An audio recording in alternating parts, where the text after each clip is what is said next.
chaud. Ainsi qu'importe à la nature, on l'embellit, on la tue. Mais la plus chétive Violette mourrait, plutôt que de céder s'il en voulait par des moyens artificiels changer sa forme d'une étalon. Et c'est pourquoi je fais plus de cas d'une Violette que d'une fille de roi. Il y a de certaines choses que les bouffons eux-mêmes n'ont pas le droit de railler, mais attention. Et si tu as écouté ma conversation avec ma gouvernante, prends garde à tes oreilles. Oh, non pas à mes oreilles, mais à ma langue. Vous vous trompez de sens dans vos paroles. On ne met pas de calembour et ne compare pas des tulipes si tu veux gagner ton argent. Oh, mais un calembour console bien des chagrins. Et jouer avec les mots est un moyen comme un autre de jouer avec les actions, les pensées et les êtres. Mais tout est calembour ici-bas. Me fait l'effet de regarder le monde à travers un prisme un tant soit peu changeant. Chacun a ses lunettes, mais personne ne sait au juste de quelle couleur en sont les verres. Tu pourras me dire au juste si je suis heureux ou malheureux, bon ou mauvais, triste ou gai, bête ou spirituel. Tu es laid du moins, cela est certain.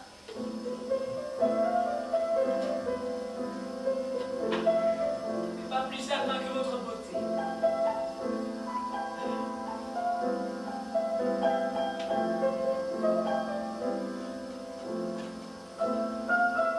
Voilà votre mère qui va arriver avec votre futur mari. Qui peut savoir au juste si vous l'épouserez? Puisque je ne puis éviter ma rencontre avec le prince, autant aller au-devant de lui.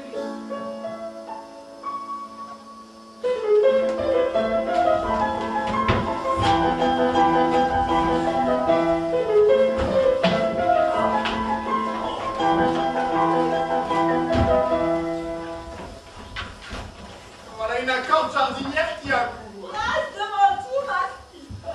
Princesse, Oh, pardonnez cette toilette jardinière.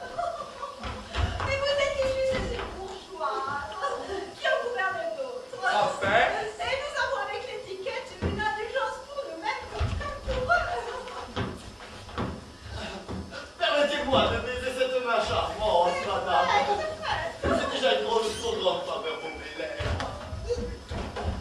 Oh, que votre Altesse m'excuse si je rentre au palais, mais nous nous reverrons ce soir, je pense, de manière plus convenable. Oui, la princesse a raison. Voilà une divine pudeur. Je me demande quel est cet homme qui vous suit comme son nom. Oh, il m'est insupportable de l'entendre ajouter qu'il aime à tout ce que nous dit. Mon ami, rendez-le.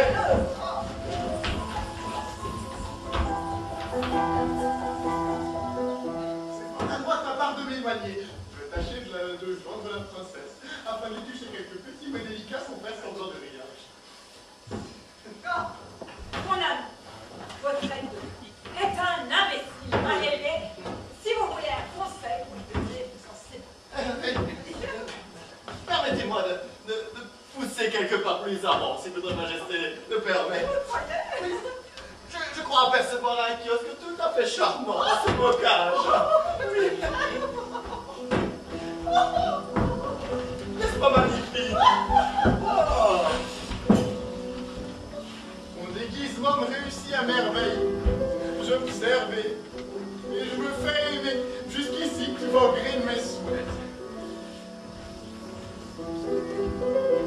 Oh, j'aperçois la princesse qui rentre au palais. Le hasard me favorise singulièrement. Altesse, permettez à un fidèle serviteur de votre futur époux de vous offrir ces félicitations sincères. De son cœur humble et dévoué ne saurait retenir en vous voyant. Oh, heureux les grands de la terre, ils peuvent vous épouser. Cela m'est tout à fait impossible. Je suis d'une naissance obscure, je n'ai pour tout bien qu'un cœur pur et sans tache qui bat sous ce modeste uniforme. Je suis un soldat, criblé de balles, des pieds à la tête, je n'ai pas un ducat. Je suis solitaire et exilé de ma terre natale. Je n'ai pas un cœur de femme à presser contre mon cœur. Je suis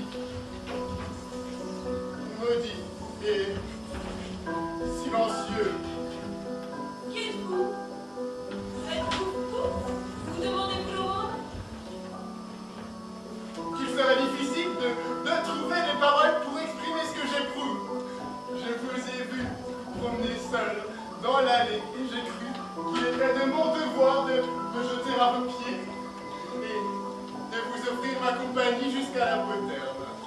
Je vous suis obligée, mais je vous saurais gré de me laisser tranquille.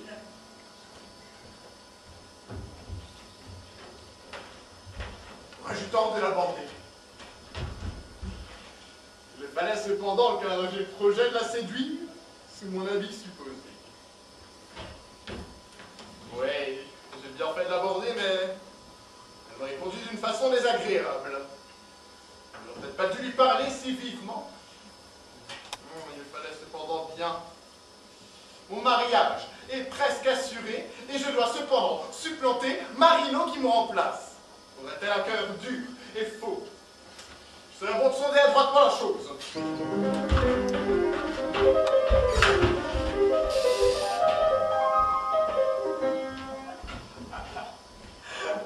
Ah, quel admirable métier que celui de bouffon. J'étais gris, je crois, hier soir, lorsque j'ai pris ce costume et que je me suis présenté au palais. J'arrive et me voilà reçu, choyé, enregistré, et ce qu'il y a de mieux encore, oublié. Je vais et je viens dans ce palais comme si je l'avais habité toute ma vie. Tout à l'heure, j'ai croisé la reine dans les couloirs. Elle n'a même pas eu la curiosité de me regarder. Son bouffon étant mort, on a dû lui dire « Altesse, en voilà un autre !» Dieu merci, voilà ma cervelle à l'aise. Je puis faire toutes les balivernes possibles sans qu'on ne puisse rien dire pour m'en empêcher. Je suis un des animaux domestiques de la reine de la bière et si je le veux, tant que je garderai ma bosse et ma perruque, on me laissera vivre tranquillement entre un épagnol et une pintade.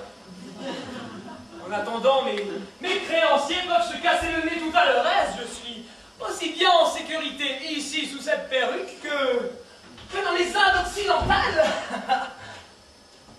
Mais n'est-ce pas la princesse que j'aperçois à travers cette glace? Elle rajuste son voile de noces. De longues larmes coulent sur ses joues. Pauvre petite. J'ai surpris ce matin une conversation avec sa gouvernante. En vérité, c'était par hasard. J'étais assis sur le gazon, sans autre dessein que celui de dormir. Mais à présent, la voilà qui pleure et je ne se doute guère que je la vois encore. Comme le hasard est capricieux. Il a pourtant suffi que je rencontre l'enterrement de Jean-Jean, que je prenne son costume et sa place, que je fasse enfin la plus grande folie de la terre